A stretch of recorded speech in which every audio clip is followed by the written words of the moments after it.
A Canberra judge has handed down a rare life sentence to a man who murdered his two friends with a meat cleaver in Downer almost 3 years ago. Scott Alexander McDougall was found guilty of killing Strawn Bolus and Julie Tattersall after drinking with the pair. It's the first maximum sentence for murder in the ACT since police killer David Harold Eastman was sentenced in 1995. Nothing will bring them back. But for the families of Strawn Bolus and Julie Tattersall, some closure at last.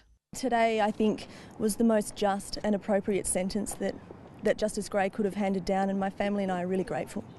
It'll probably help us to move on, but we'll never be the same.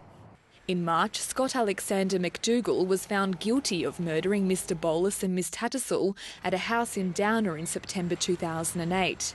Now he's been sentenced to life in jail. During his trial last year, McDougall admitted to killing his friends with a meat cleaver, but pleaded not guilty to the charges of murder.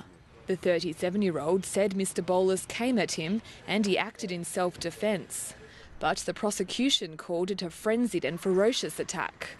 Justice Malcolm Gray agreed, describing the crime as falling into the worst category of offence.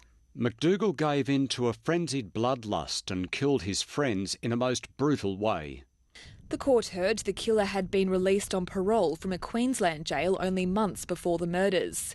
He had been convicted of assault occasioning grievous bodily harm for stabbing a friend. I believe he's extremely dangerous and that he is evil personified, and I really don't think he's remorseful. The victim's family say they'll now focus on the good times they spent together. He was a wonderful parent, and I feel very lucky to have had him in my life for the short time that I did. Under ACT legislation, the Attorney-General can ask for a review of the sentence after 10 years. But the family say their life sentence is forever. Jessica Nairn, ABC News, Canberra.